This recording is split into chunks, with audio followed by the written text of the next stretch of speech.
Capítulo 1. A sombra que roubou o dia. O calor da tarde parecia mais sufocante do que nunca em Santa Helena. A cidade, normalmente pacata, carregava no ar uma tensão invisível, como se todos soubessem, mas evitassem admitir que algo terrível havia acontecido. Lucas Montenegro estacionou a caminhonete preta da DCC, Divisão de Crimes Complexos, em frente ao portão de ferro da mansão Albuquerque. O local era imponente, construído em linhas clássicas e rodeado por jardins perfeitamente simétricos. Mas havia algo quebrado ali naquele dia. Um vazio, como se o coração da casa tivesse parado de bater. Ele ajustou o distintivo preso ao cinto, respirou fundo e caminhou até a entrada. 2 policiais uniformizados o cumprimentaram com acenos contidos. A atmosfera era pesada, carregada de murmúrios e olhares tensos. Henrique Albuquerque aguardava na soleira da porta, o rosto pálido, a gravata desalinhada. Era difícil associá-lo ao magnata implacável dos jornais e colunas sociais. Atrás dele, Helena, sua esposa, parecia uma sombra dela mesma. Cabelos desalinhados, olhar perdido.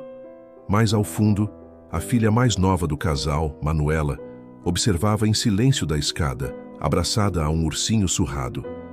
Detetive Montenegro perguntou. Henrique, a voz falhando na metade da frase. Lucas apenas assentiu. Obrigado por vir tão rápido. É sobre a nossa filha, Isadora. Como se eu não soubesse, pensou Lucas, mas manteve o rosto impassível. Cada segundo era precioso. Crianças e adolescentes desaparecidas. A janela de resgate segura geralmente se fechava nas primeiras 24 horas. Ele entrou na casa, sentindo o aroma distante de flores frescas tentando mascarar o cheiro frio de preocupação. Os móveis de couro, o mármore, as obras de arte discretas nas paredes, tudo exalava poder e riqueza. E agora, tudo parecia irrelevante diante da ausência de uma filha. Helena agarrou a manga do seu casaco. Ela nunca faria isso, senhor. Ela nunca desapareceria sem avisar, disse, a voz embargada de desespero. Lucas olhou para ela com a experiência de quem já ouvira aquilo muitas vezes. O pânico verdadeiro, a negação, a culpa começando a se formar nas entrelinhas.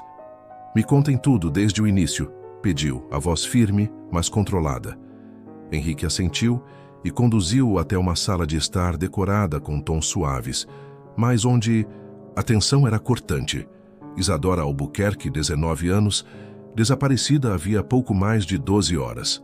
A última vez que fora vista, segundo a governanta Camila, fora ao sair para uma caminhada ao entardecer. Hábito recente, segundo ela, que preocupava a mãe, mas que a filha insistia em manter sem bilhete, sem telefonema, sem pedido de resgate. Ainda Lucas anotava tudo mentalmente. O padrão era estranho. Normalmente, quando filhos de famílias tão ricas desapareciam, o resgate era exigido rapidamente e a ausência de provas concretas de um sequestro incomodava. Ele pediu para ver o quarto de Isadora. Subindo as escadas cobertas por um tapete espesso, passou por retratos de família alinhados com precisão nas paredes. Fotos de formatura, festas de aniversário, viagens luxuosas. Isadora sorria em todas. Um sorriso perfeito. Quase ensaiado demais, pensou. O quarto era um santuário de adolescente rica. Tons de branco e dourado, móveis planejados, estantes abarrotadas de livros de literatura contemporânea, romances góticos e uma escrivaninha minimalista impecável, arrumada demais para alguém da idade dela. Lucas caminhou lentamente pelo espaço, absorvendo os detalhes. Uma garrafa de perfume destampada, o celular sobre a escrivaninha, bloqueado, e uma caixa de joias aberta, nada parecendo ter sido levado. Algo estava errado. Ele abaixou-se ao lado da cama e notou um detalhe minúsculo, o tapete sutilmente desalinhado. Puxou-o de lado e encontrou uma pequena folha de papel amassada, quase imperceptível. Não era nada escrito, apenas uma marca circular, como a base de um copo, e um cheiro fraco de cigarro.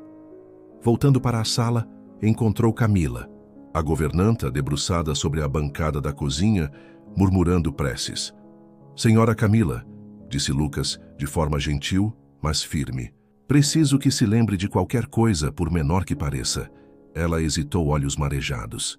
Ontem, antes de sair, a senhorita Isadora parecia estranha, sabe? Como se estivesse animada demais.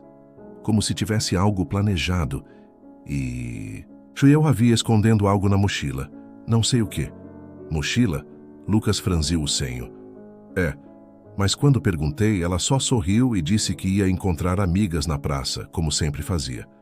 Lucas agradeceu, anotando mentalmente. Se havia mochila, havia plano. Se havia plano, talvez não fosse um sequestro típico. Na saída, olhou discretamente para o alto da escada. Manuela ainda estava lá, observando tudo. Os olhos arregalados não escondiam o medo, mas também algo mais confusão. Como se soubesse de algo que não conseguia compreender. Do lado de fora, a cidade de Santa Helena se agitava discretamente. A notícia do desaparecimento ainda não havia vazado para o público, mas nos becos e cafés, rumores já corriam. E Lucas sabia, o relógio estava correndo. Para Isadora, para a cidade e para a verdade. Ele entrou na caminhonete, ligou o motor e puxou o celular. Primeira ligação, equipe de rastreamento. Segunda, peritos forenses.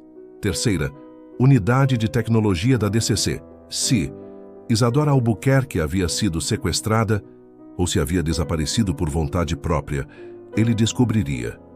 E no fundo, uma intuição incômoda começava a se formar no peito de Lucas. Algo lhe dizia que, desta vez, o monstro não estaria apenas lá fora.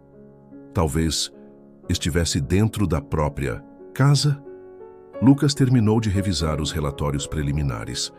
Os pais haviam dado entrada no boletim de ocorrência no fim da noite anterior, depois de diversas tentativas fracassadas de contato com a filha. A última vez que haviam falado com ela fora no final da tarde, por mensagem. Segundo Helena, a filha disse que ficaria na casa de uma amiga até o fim do dia, mas não especificou quem. Ele voltou para a sala de informática da DCC, pediu à equipe para iniciar a extração dos dados do celular de Isadora a partir do backup na nuvem. Enquanto isso, analisava os registros de entrada e saída do condomínio. Às 19h27 do dia anterior, uma van escura, sem identificação comercial, foi registrada pelas câmeras passando pelo portão de serviço. A placa parecia adulterada, numeração borrada. O veículo não retornou. Lucas apertou os olhos, cautelosos, muito mais do que o comum. Aos poucos, a imagem de um sequestro comum começava a se desfazer. Nada naquele caso seguia o padrão de quadrilhas que ele havia combatido nos últimos anos. A entrada foi sem forçar nenhuma barreira, sem violência, nenhuma testemunha, nenhuma movimentação suspeita anterior. Eles sabiam o que estavam fazendo e sabiam exatamente onde ela estaria. Quero todas as imagens de segurança de um raio de 5 quilômetros em torno da casa da Isadora nas últimas 72 horas, ordenou a equipe técnica. Rastrear placas? Perguntou o analista. Placas, trajetos, câmeras de rua, pedágios. Se essa van tiver saído da cidade, eu quero saber em qual quilômetro da rodovia. Saiu da sala e foi direto ao gabinete da chefe de operações. Vou até a casa da família. Preciso ver o quarto da garota. Helena e Henrique o aguardavam na sala de estar, com olhares ansiosos. O pai permanecia em silêncio, visivelmente abalado. A mãe o conduziu até o andar de cima. O quarto de Isadora parecia saído de uma revista de decoração. Nenhum sinal de luta, nenhum objeto fora do lugar. Mas algo incomodava Lucas. Havia um controle meticuloso ali, como se tudo tivesse sido montado para parecer normal. Abriu o armário. Dentro nada faltava. Roupas, bolsas, maquiagem, tudo no lugar. Exceto uma caixa no canto superior da estante, com espaço visivelmente limpo ao redor. O que havia aqui? Perguntou. Helena hesitou. Acho que era uma caixa com coisas de colégio, lembranças. Lucas a encarou. A senhora tem certeza? Não tenho. Ela era muito reservada com as coisas dela. Lucas fotografou o espaço vazio. Depois vasculhou a escrivaninha. Nenhum caderno, nenhum diário, nada. Manuscrito. Em uma das gavetas, Havia um pendrive. Levou consigo. De volta à DCC, inseriu o pendrive no terminal isolado de segurança. Estava criptografado. Mandou para o setor de TI. Enquanto esperava, recebeu uma notificação do perito digital. O histórico bancário da garota revelava transferências mensais pequenas, discretas, para contas desconhecidas. Contas vinculadas a um CPF falso. E, surpreendentemente, uma em nome de Tiago Sampaio, o namorado. Lucas franziu o senho. As movimentações eram curiosas, mas ainda não conclusivas. Nada ali, isoladamente, apontava para a culpa. Apenas ruídos em meio ao silêncio. No relatório da empresa de segurança da família, descobriu que o sistema havia sido desativado entre 18 horas e 19 horas, exatamente na janela de desaparecimento. A senha usada era a de Isadora. Ele respirou fundo. A garota tinha acesso, sabia os horários da casa e desativou o sistema de alarme no único momento em que sumiu. Estava tudo ali. Mas era cedo para conclusões. Aperfeiçoou sua linha de raciocínio. Havia indícios dispersos, mas Lucas ainda não tinha certeza de nada. Tudo parecia fora do lugar, mas também podia ser coincidência ou manipulação por terceiros. Ele precisava de mais. Na manhã seguinte, Lucas foi até a empresa de Tiago, uma startup de tecnologia financiada por sua família. O rapaz parecia genuinamente abalado. Disse não saber de nada e jurava que o último contato com Isadora tinha sido por mensagem 2 dias antes. Ela parecia distante, disse Tiago inquieto. Perguntou se eu podia emprestar um carro da minha empresa para um serviço. Disse que era para ajudar a irmã numa pesquisa de campo, mas nunca me devolveu. Tive que pedir outro. Lucas anotou a placa. Mandou rastrear. Poucas horas depois, a polícia encontrou o carro estacionado próximo a um galpão abandonado, na zona industrial da cidade. Dentro, nenhum sinal de Isadora, mas impressões digitais, de um nome conhecido da polícia, Victor Almeida. Lucas se afastou da cena e ligou para o delegado. Temos um suspeito identificado, disse Lucas, e sabemos quem dirigia a van. Você acha que foi o Victor que a sequestrou? Ele esteve envolvido, sem dúvida, mas ainda é cedo para afirmar o papel exato de cada um. Esse caso é mais complexo do que parece. Enquanto desligava, o técnico de informática chamou sua atenção.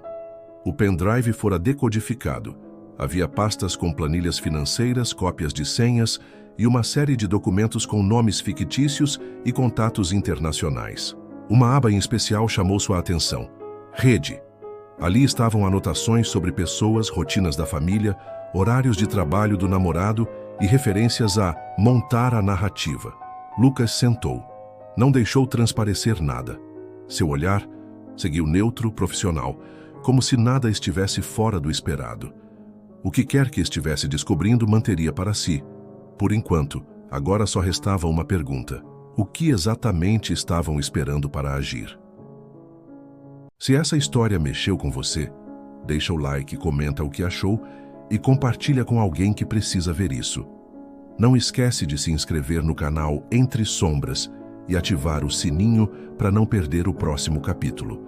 Cada episódio te leva mais fundo. E nas sombras, nem tudo é o que parece.